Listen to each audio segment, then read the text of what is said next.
Tu n'es pas mon chef. Connaissez-vous cette expression « tu n'es pas mon chef » ou peut-être l'avez-vous déjà utilisée. Aimez-vous être commandé par quelqu'un? N'hésitez pas à me dire ce que vous en pensez en commentaire. Nous allons aborder ce sujet aujourd'hui.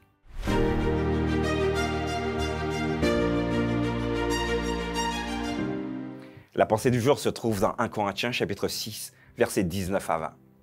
Ne savez-vous pas que votre corps est le temple du Saint-Esprit qui est en vous, que vous avez reçu de Dieu, et que vous ne vous appartenez point à vous-même?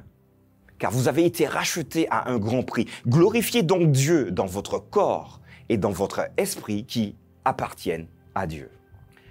Voilà les amis, il y a quelques instants, je vous posais la question de savoir si vous aimez finalement que quelqu'un vous donne des ordres. Fais ci, fais ça, fais pas ci, fais pas ça. Alors, je vais vous l'accorder. Personnellement, j'aime pas ça. J'aime pas qu'on me donne des ordres, surtout quand j'ai pas envie de faire quelque chose. Je préfère vraiment qu'on me donne la possibilité, le choix de, voilà, écoute, il y a ça à faire. J'aimerais bien que tu le fasses. Et c'est moi, finalement, qui vais décider de le faire ou pas. Bon, j'aime pas être, de ceux qui subissent les volontés des autres. Mais c'est mon caractère qui veut ça. Mais vous, n'hésitez pas à me dire, est-ce que vous aimez recevoir des ordres? Ou peut-être, avez-vous déjà employé cette expression, tu n'es pas mon chef? En d'autres termes, t'as pas ça à me dire, t'as pas ça à exiger de moi.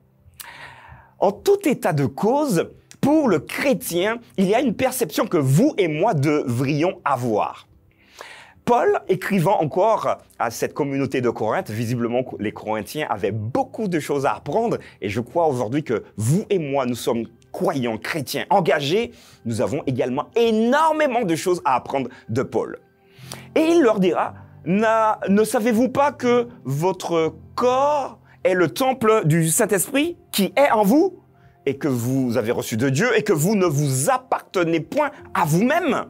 Alors, question rhétorique ici, parce que logiquement, les Corinthiens devraient savoir cela. Mais aujourd'hui, posons-nous la question, est-ce que nous sommes conscients, vous et moi, que finalement, notre corps ne nous appartient pas? Chez moi, en Martinique, quand je dis chez moi, on utilise une expression « comme moi, c'est à moi, m'a fait ça m'aller ». Je vais traduire tout de suite.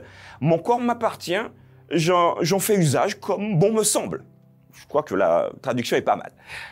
Et donc certains, finalement, dégagent la possibilité que Dieu soit également celui qui nous commande. Parce qu'il nous commande, pourquoi? Parce qu'il nous a rachetés à un prix qui dépasse toute imagination humaine.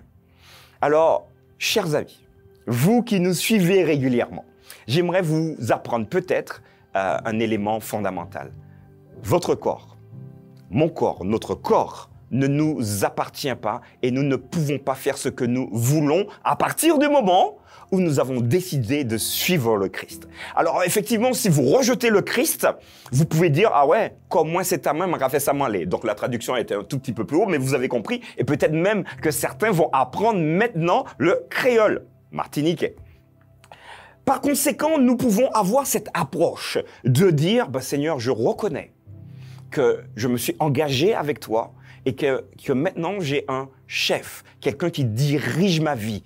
Je t'ai donné donc tous les pleins pouvoirs sur moi parce que je te fais totalement confiance, parce que je n'y arriverai pas moi-même. » Et Paul, au verset 20, va confirmer cela. Car vous avez été rachetés ou achetés ou récupérés à un grand prix. Et il va donc faire cette injonction. Glorifiez donc Dieu dans votre corps et dans votre esprit. Alors le corps appartient à Dieu, notre esprit appartient à Dieu. Voilà ce que Paul est en train de dire aux Corinthiens. Alors je vous pose donc la question. Ne regardez pas votre famille, votre épouse, vos enfants, vos amis ou celui qui est en face de vous. Mais demandez-vous aujourd'hui, Seigneur, est-ce que mon corps t'appartient réellement?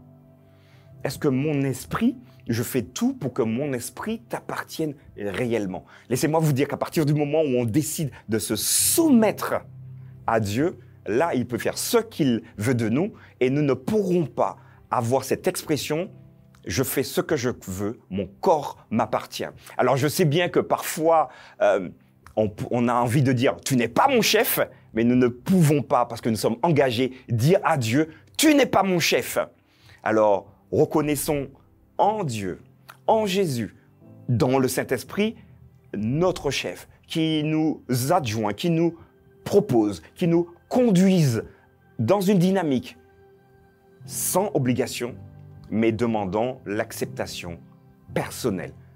Nous avons le choix, tu as le choix. Quel choix fais-tu? Est-ce que tu as envie de dire à Jésus, tu n'es pas mon chef?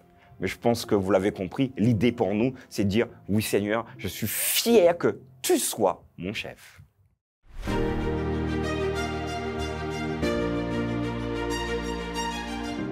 Voilà les amis, un texte encore pour nous booster, pour nous permettre d'aller de l'avant. Et je rappelle encore, quelle que soit votre dénomination, voilà, quelle que soit votre église, la Bible est là pour nous soutenir, pour nous permettre d'avancer. Alors il y en a qui sont déjà très en avance, mais ceux qui sont à la traîne, qui ne connaissent pas grand-chose, ne vous inquiétez pas. Faites votre cheminement avec le Christ et laissez-le vous enseigner. N'hésitez pas à me dire ce que vous pensez de cette expression « tu n'es pas mon chef » dans les commentaires.